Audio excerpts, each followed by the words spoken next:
Au nom de Dieu le miséricordieux, le très miséricordieux, louange au prophète Mohammed sallallahu alayhi wa sallam.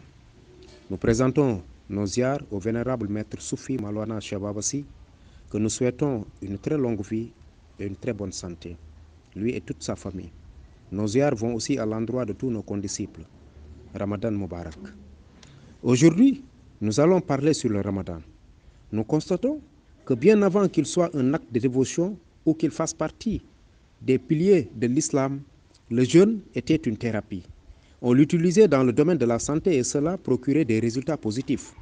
En diminuant ce qu'on mangeait, ce qu'on buvait, c'était en quelque sorte une mode d'entretien pour leur santé.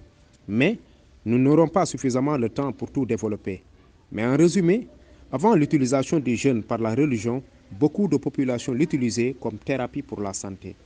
Mais aussi, avant son application par la religion, les gens utilisaient comme mode d'entretien pour fortifier leurs esprits et leurs pensées en vue d'accroître leur capacité et leur énergie. Tout ceci a été fait grâce à la configuration du monde. Nous savons tous que le monde a un système d'évolution qui lui est propre et qui agit sur la vie de l'être humain. Et pour que l'homme puisse prendre conscience de cet état de fait, c'est pourquoi nul ne peut vivre la vie seulement avec le bonheur, sans pour autant qu'il y ait d'abord des épreuves, des souffrances. De telle sorte que si tu es quelqu'un qui veut fuir ces souffrances, tu es aussitôt considéré comme un nonchalant. Et cela ne va pas vous soustraire de ces difficultés, mais bien au contraire, vous enfoncer davantage. Par exemple, si vous refusez de travailler car c'est un dur labeur, sachez que les conséquences seront beaucoup plus sévères que le travail lui-même, car tu auras des projets non résolus, mieux une vie instable. C'est pourquoi le nonchalant, le paresseux, ne peut avoir une vie stable. Nul ne peut vivre sur terre sans faire face avec le monde et ses lots de difficultés et de problèmes. Et qui veut avoir quelque chose, être quelqu'un dans la vie, être dans le cercle des affaires, tant convoité, tel que vouloir être un dirigeant, être indépendant dans les affaires, il faudrait d'abord passer par des difficultés. C'est la raison pour laquelle on a dit que le jeûne vient apporter des solutions à ces problèmes. Ainsi, la première interdiction, c'est le manger et le boire, et est considéré comme un démuni ou un pauvre, quelqu'un qui n'a pas de quoi manger ou boire. Et toute famille qui n'arrive pas à subvenir à ses besoins alimentaires traverse des moments de souffrance, de difficulté. Donc, le premier problème, c'est qu'on vous a privé de manger et de boire selon une durée déterminée, à savoir de l'aube jusqu'au coucher du soleil. Ceci est accompagné avec d'autres interdictions qui représentent des plaisirs mondains. Le fait de palabrer était un plaisir, maintenant on vous l'interdit. De même, on vous interdit certains regards à l'encontre de vos semblables, mais aussi dans la vie courante.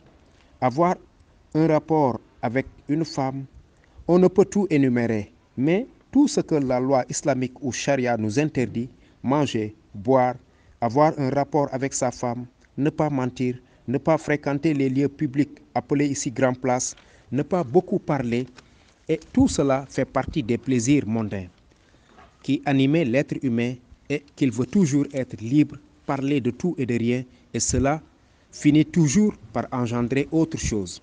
Maintenant, on vous l'interdit, on vous interdit tout cela. Mieux, on vous a interdit d'évoluer dans votre nature négative. Et tout cela représente des difficultés qui accompagnent tout le mois de Ramadan jusqu'à sa fin. Et nous enseigne en même temps la voie, le chemin à emprunter pour avoir une vie de choix sur terre. Et quiconque te propose une vie sur terre sans problème ni difficulté veut vous induire directement en erreur. Même nos enfants, éduquons-les dans la souffrance. Si on a quelque chose à les offrir, il faut les donner peu. Faire de telle sorte qu'ils sachent que cela n'est pas facile avant qu'ils le reçoivent. Mais si on facilite son éducation, sachez que vous ne le préparez pas pour vivre normalement sur terre.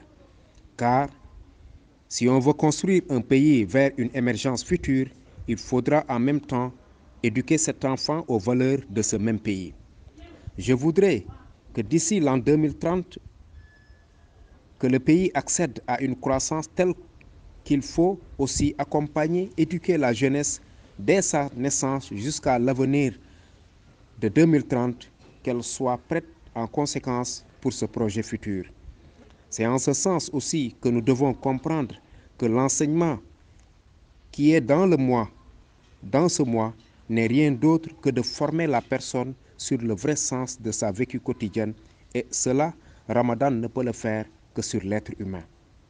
Donc, si nous savions la signification de Ramadan, nous n'aurions plus à ressentir la souffrance comme source de peine, mais plutôt comme source de thérapie, de bonheur.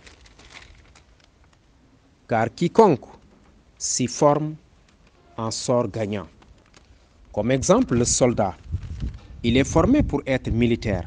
Un soldat, c'est le combattant qui est en face avec l'ennemi, celui qui protège nos frontières. Donc, il est formé pour la guerre et tout ce qui s'y rattache. Comme aussi le footballeur. Pour sa formation en compétition, il faut qu'il aille faire ses entraînements au terrain. Donc, en résumé, nul ne peut obtenir dans cette vie sans d'abord en subir la formation. C'est pourquoi Ramadan Moubarak n'est plus difficulté, mais une bénédiction, car on vous a donné une difficulté pour qu'elle soit un support qui va vous orienter vers l'équilibre, car la vie n'est pas du tout facile. On voit des milliardaires se suicider. Ils n'ont pas le bonheur dans leur foyer ni dans leur famille. Donc, ce qui peut nous permettre de vivre la vie, ce sont des pensées, des sciences qu'on vous a enseignées et qui sont en nous et qui vont déterminer le cours de notre vie. Et c'est ce qui vous permettra de pouvoir vivre sur terre. C'est cela, le chemin sur lequel vous êtes. C'est ce qu'on vous a appris et c'est le tasawwuf. Et qu'il est appelé Nasiril Haq bil Haq wal Adi ila Siratikal Mustaqim. Car c'est une vérité qu'on doit vivre pour toujours être sur le droit chemin, Sirat al-Mustaqim. Donc, ce mois de Ramadan est un support pour notre vécu quotidien, car la paix nous permet d'entrer dans le Sirat al-Mustaqim. C'est pourquoi on a dit que c'est une vérité à vivre, et si c'est fait, alors on pourra passer sur ce chemin pour entrer au paradis. Et c'est cela, Ihdina Sirat al-Mustaqim. Nous nous arrêtons là pour ce dars et pour vous faire savoir aussi qu'on n'a pas beaucoup fait de dars cette année parce qu'on a d'autres choses à faire. C'est pourquoi on avait dit un jour viendra où on n'aura plus de temps, mais on prendra quelques volontaires au niveau des disciples pour qu'ils fassent le dars dans le mois de Ramadan. Assalamu alaikum wa rahmatullahi ta'ala wa barakatuhu.